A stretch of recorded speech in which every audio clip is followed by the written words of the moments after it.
Everyone knows the Roman Empire was destroyed by barbarians at the gates. That's the story we're told in school. But the weapon that truly killed the most powerful empire in history wasn't a sword or a siege engine. It was much smaller.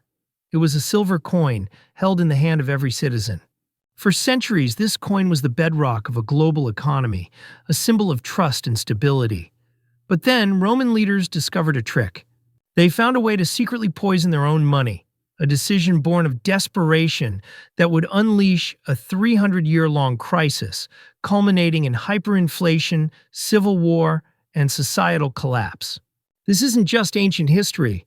This is the full, untold story of how Rome's leaders deliberately bankrupted the most powerful empire on earth, decision by decision, 1 percentage point of silver at a time.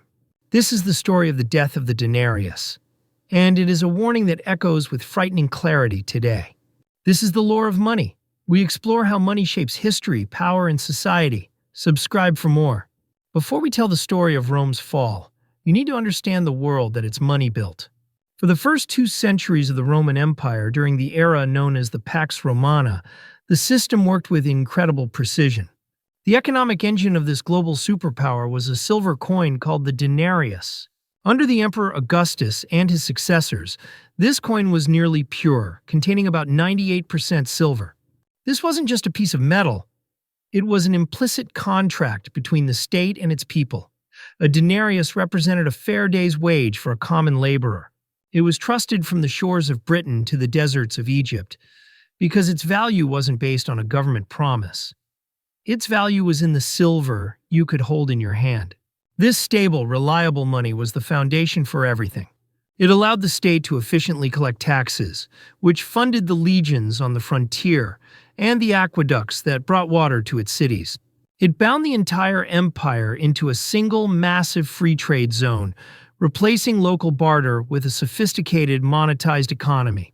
The image of the emperor on the coin was a guarantee of its purity and weight, a tangible symbol of the state's power, reliability, and integrity. People trusted the money because they trusted the empire that minted it. But that trust was about to be broken. The Roman Empire reached its peak under emperors like Augustus. Its power rested on a simple formula: conquer new lands, take their precious metals, and use that wealth to pay for the army and the state. But by the middle of the 1st century, that formula was beginning to break down. The era of easy, profitable conquests was coming to an end. The empire had stopped expanding, which meant the fire hose of new gold and silver flowing into the treasury had slowed to a trickle. The problem was that the empire's expenses didn't shrink with its income. In fact, they grew. The single biggest cost was the military. Maintaining a massive professional army across thousands of miles of frontier was incredibly expensive, and the legion's loyalty was the key to any emperor's survival. This created a permanent fiscal trap for Rome's leaders: stagnant revenues and constantly rising costs. They were spending more money than they were taking in year after year, and something had to give. The state was strong, but its finances were fragile. For centuries, the denarius had been the symbol of that strength, a coin of almost pure silver, trusted across the known world. Its integrity was the bedrock of the economy. But in the year 64 AD, that bedrock cracked. The Emperor Nero, faced with the enormous cost of rebuilding Rome after the Great Fire, made a fateful decision. He ordered the mints to do something that had never been done systematically before. He ordered them to debase the currency. The silver purity of the denarius was reduced for the first time, from its traditional standard of around 98% down to about 93%. At the same time, its weight was also slightly reduced. To the average Roman, the new coins looked almost identical to the old ones, but they contained less real money. This was a critical turning point in history. It shattered a century-old standard of monetary integrity. Nero had established a dangerous precedent. He had shown future emperors a way out of their financial problems. If you don't have enough money to pay your bills, you can simply create more coins by melting down the old ones and mixing in cheaper base metals like copper. It was a form of hidden taxation. Instead of raising direct taxes on the population, which was politically dangerous, the emperor could secretly take wealth from everyone who held the currency. By reducing the silver content, the state could mint a greater number of coins from the same amount of precious metal. This allowed the government to meet its obligations, like paying a soldier his salary. But this expansion of the money supply without a corresponding increase in the production of goods was the classic recipe for inflation. The inevitable rise in prices effectively transferred purchasing power from the people to the state. Nero had opened Pandora's box, and for the next 200 years his successors would find it impossible to close. After Nero broke the seal, the slow decay of Roman money began. His precedent became the go-to policy for nearly every emperor who followed. Each time the empire faced a crisis, a civil war, an expensive military campaign, a depleted treasury, the solution was the same: go to the mints and dilute the silver. The process was gradual, almost invisible at first, a slow-motion financial disaster unfolding over generations. When Vespasian came to power in the year 69, after a bloody civil war known as the Year of the Four Emperors, he found the state bankrupt. To stabilize the finances, he reduced the denarius's purity again, down to about 89% silver. A decade later, his son Domitian made a remarkable attempt to turn back the clock. In 82 AD, he restored the denarius to its original high Augustan standard of 98% purity.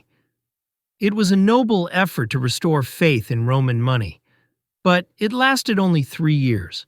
The immense costs of warfare on the frontiers proved too much. By 85 AD, Domitian was forced to abandon his own reform and return the coinage to the lower standard. His failure was a stark lesson. The structural problems of the empire were now so severe that sound money was becoming politically impossible. The slow slide continued. The Emperor Trajan, celebrated for his military victories in Dacia, financed those expensive wars by lowering the silver content again to around 89%. Throughout the 2nd century, under the so-called good emperors, the decline was steady. Marcus Aurelius, the philosopher-emperor who spent most of his reign fighting wars on the Danube and dealing with a devastating plague, was forced to reduce the purity to around 75%. By the time his disastrous son, Commodus, was assassinated in 192 AD, the denarius, once a symbol of purity, was now barely 70% silver. For over a century, the Roman state had been slowly, deliberately poisoning its own currency. But the real collapse was yet to come. The slow decline was about to accelerate into a catastrophic freefall. The early 3rd century marked the point of no return. The slow rot in Roman finances accelerated into a full-blown cancer, and the agent of that change was a new coin. In 215 AD, the Emperor Caracalla, who had already put immense strain on the treasury with huge pay raises for the army, introduced a coin called the Antoninianus. Officially, it was valued at 2 denarii. It was supposed to be a double denarius, but it was a fraud from the very beginning. The new coin didn't contain twice the silver of a denarius. It only contained about 1.5 times the amount. This wasn't a subtle debasement. It was a blatant act of financial manipulation. With this one trick, the state could pay a debt of 2 denarii while saving about 25% of the silver it would have otherwise used.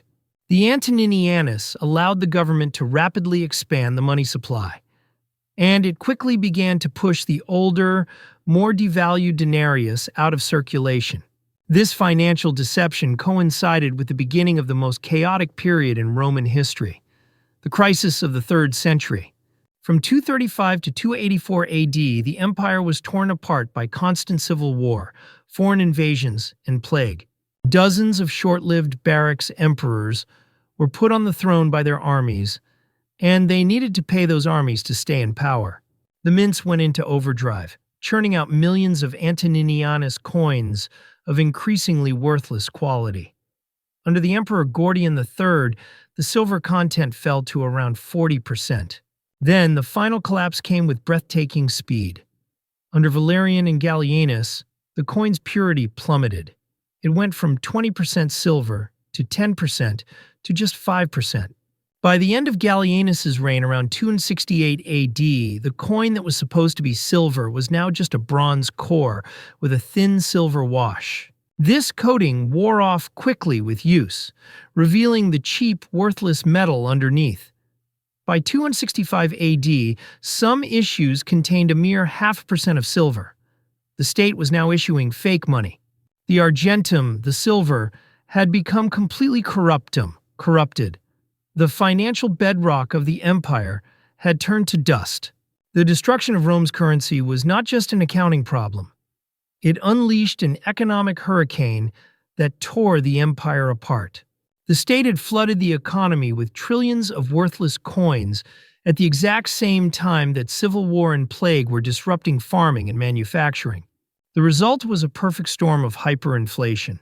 Too much money was chasing too few goods. The numbers are staggering. By the year 265, when the silver content in the main coin had fallen below 1%, prices across the empire had skyrocketed by 1,000%. By the end of the century, some estimates suggest the overall inflation rate was as high as 15,000%. A measure of wheat that cost half a denarius in the 2nd century sold for over 10,000 denarii a century and a half later. The currency had become meaningless as a store of value. The public was not fooled by the silver-washed bronze coins. As people lost all faith in the currency, a classic economic law took hold. Bad money drives out good. Citizens began to hoard any older, purer silver coins they could find, pulling them out of circulation entirely. Only the new worthless coins were used for trade, which made them lose value even faster as everyone tried to spend them as quickly as possible. This created a vicious cycle. The state's debasement caused hyperinflation. Hyperinflation destroyed public confidence in money, leading people to abandon it for barter. The sophisticated monetized economy of the Roman Empire seized up and began to regress into a primitive state. Complex, long-distance trade became impossible. The integrated market that had defined the Pax Romana was shattered. The final nail in the coffin was when the state itself gave up on its own money. Unable to collect meaningful taxes in its own worthless currency, the government began demanding taxes in the form of physical goods: grain, wine, oil. This was the ultimate admission of failure. The government that issued the money no longer trusted it. This monetary collapse didn't just wreck the economy, it fundamentally re-engineered Roman society. The hyperinflation storm was most devastating for the urban middle class. The merchants, the artisans, the skilled workers. Their life savings, held in cash, were completely wiped out. This destroyed the backbone of Roman city life. At the same time, the super-wealthy elite, whose wealth was in land, were largely protected. In fact, they benefited. Tangible assets like their massive agricultural estates, called latifundia, became the only reliable store of value. This created a dramatic widening of the gap between the landed aristocracy and everyone else. As the cities became economically unlivable, people fled to the countryside in search of food and security. This mass exodus led to the decline of the great Roman cities. To survive, these former city dwellers were forced to become tenant farmers, known as colony on the great estates. They traded their freedom for a plot of land and the protection of a powerful landlord. These coloni were legally tied to the land, a system that was the direct ancestor of medieval serfdom. The self-sufficient manor, ruled by a local lord, began to replace the bustling city as the center of economic and social life. The integrated empire was breaking down into a collection of isolated feudal estates. The loyalty of the people shifted from a distant emperor to the local lord who could feed and protect them. The death of the currency broke the economic bonds holding the empire together, making its political collapse almost inevitable. Faced with a crisis of its own making, the late Roman state fought back with brutal but ineffective measures. These policies didn't solve the problem. They made it worse. As its currency became worthless, the government formalized the system of taxation in kind. This system, known as the annona, required producers to hand over a portion of their grain, oil, and wine directly to state collectors. This was a formal repudiation of the state's own money. By refusing to accept its own coins for taxes, the government signaled to everyone that the currency was valueless, institutionalizing the return to a barter economy. Then, in 301 AD, the Emperor Diocletian issued his infamous edict on maximum prices. This was a radical attempt to stop inflation by sheer force. The law set price ceilings on over 1,000 products and services. The penalty for selling something for more than the legal price was death. The edict's introduction reveals the state's complete failure to understand the crisis. It didn't blame its own monetary policy. It blamed the uncontrolled greed of merchants. The edict was a catastrophic failure. By trying to fix prices below their real market cost, the law created massive shortages. Producers stopped making goods, sold them on the black market, or hoarded them rather than sell at a loss. The edict was abandoned within a few years, but it stands as a monument to the Roman state's intellectual collapse. They tried to solve a monetary problem with police power. They couldn't see that the inflation was a direct result of their own actions at the mints. This failure of understanding was just as fatal as the failure of the currency itself. The monetary crisis struck at the very heart of Roman power, its military. The army was both the cause of the state's financial problems and the institution most devastated by them. As the currency collapsed, the real value of a soldier's salary was wiped out. Even though emperors kept raising their nominal pay, giving them thousands of worthless bronze coins, the rampant inflation meant they were actually poorer than their ancestors who received a few hundred pure silver coins. This led to constant mutiny and discontent. The state was increasingly forced to stop paying soldiers in cash altogether and instead pay them directly with food, wine, and equipment. This turned the legions into self-sufficient units supplied outside the cash economy, further weakening the empire's economic cohesion. This pay crisis was the primary fuel for the military anarchy of the 3rd century. The loyalty of the legions was no longer to the Roman state, but to any general who could promise them a bonus or lead them to plunder. This created a deadly cycle. A general would bribe his army to make him emperor, then be forced into more currency debasement to pay them off, which made him vulnerable to the next challenger.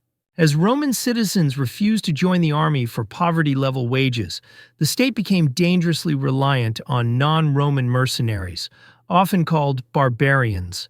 These soldiers were effective fighters, but their loyalty was only to their paymaster. And they were not foolish enough to accept worthless bronze coins. They demanded payment in real assets, solid gold coins, land within the empire, or a share of tax revenues. This practice drained the state of its last real wealth and had the fateful consequence of settling large, armed, semi-autonomous groups of non-Romans within the empire's borders. The state had lost its most fundamental tool of control, a functioning currency. The army transformed from a public institution into a collection of competing private forces, loyal to individual warlords. The endless cycle of civil war was the direct result of a state that could no longer afford to pay its own soldiers. The fall of Rome was not a single event, but a long, complex process. But at its core was the story of its money. The corruption of the denarius was a mirror of the corruption of the empire's political and social order. Chronic budget deficits, driven by military overspending, led emperors down the disastrous path of currency debasement. This deliberate policy decision unleashed hyperinflation, which shattered the economy, broke society into a world of super-rich landlords and serf-like peasants, and paralyzed the military. The state didn't simply run out of money. It actively destroyed the meaning of money itself.